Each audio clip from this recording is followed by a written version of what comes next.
Section 68.3. Of all these powers, the greatest was the last.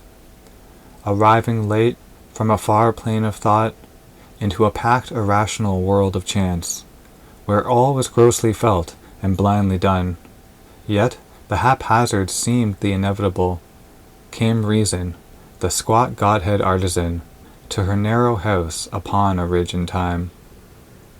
Adept of clear contrivance and design, a pensive face and close and peering eyes, she took her firm and irremovable seat, the strongest, wisest of the troll-like three. Armed with her lens and measuring rod and probe, she looked upon an object universe, and the multitudes that in it live and die, and the body of space, and the fleeing soul of time, and took the earth and stars into her hands, to try what she could make of these strange things. In her strong, purposeful, laborious mind, inventing her scheme lines of reality, and the geometric curves of her time plan, she multiplied her slow half-cuts at truth, impatient of enigma and the unknown, intolerant of the lawless and unique, imposing reflection on the march of force, imposing clarity on the unfathomable, she strove to reduce to rules the mystic world. Nothing she knew, but all things hoped to know.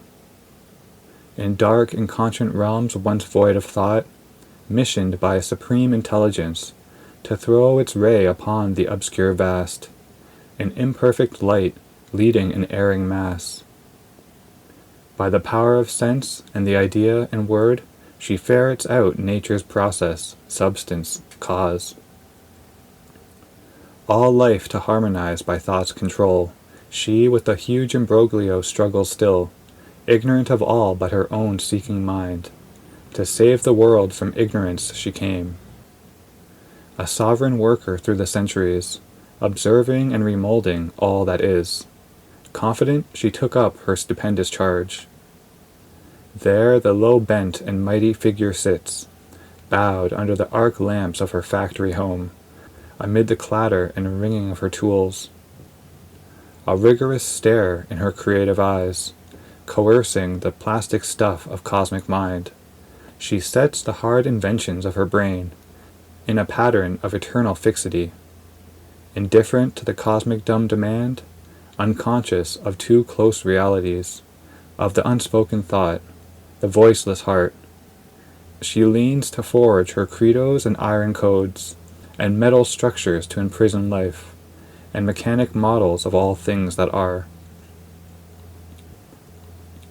For the world seen, she weaves a world conceived.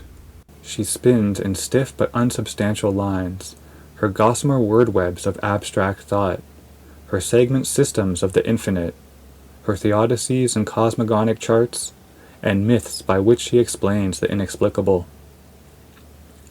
At will she spaces in thin air of mind, like maps in the schoolhouse of intellect hung, forcing wide truth into a narrow scheme, her numberless warring strict philosophies.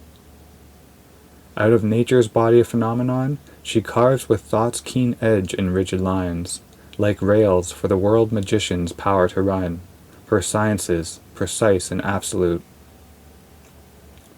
On the huge bare walls of human nescience, written round nature's deep dumb hieroglyphs, she pens in clear demotic characters the vast encyclopedia of her thoughts, an algebra of her mathematics signs, her numbers and unerring formulas, she builds to clinch her summary of things. On all sides runs as if in a cosmic mosque, tracing the scriptural verses of her laws, the daedal of her pattern arabesques, art of her wisdom, artifice of her lore. This art, this artifice are her only stock.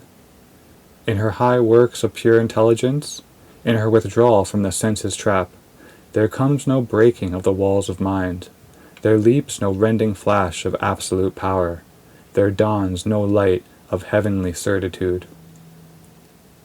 A million faces wears her knowledge here, and every face is turbaned with a doubt. All now is questioned, all reduced to naught.